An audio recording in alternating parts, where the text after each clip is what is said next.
ಮೊದಲಿನಿಂದ ಮನುವಾದಕ್ಕೆ ವಿರುದ್ಧವಾಗಿರ್ತಕ್ಕಂಥವ್ರು,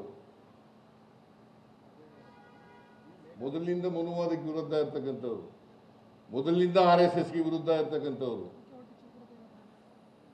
ಯಾಕಂತಂದ್ರೆ ಅವರು ಸನಾತನವಾದಿಗಳು, ಮನುವಾದಿಗಳು. ಅದು ಆಗಬಾರ್ದು.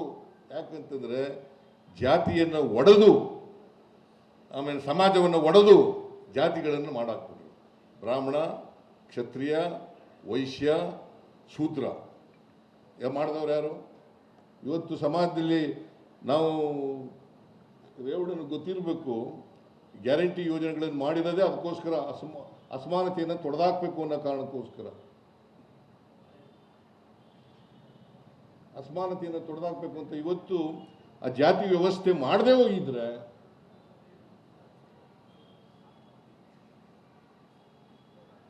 ಅಸಮಾನತೆ ನಿರ್ಮಾಣ ಆಗಲಿಕ್ಕೆ ಸಾಧ್ಯ ಆಯ್ತಿರಲಿಲ್ಲ.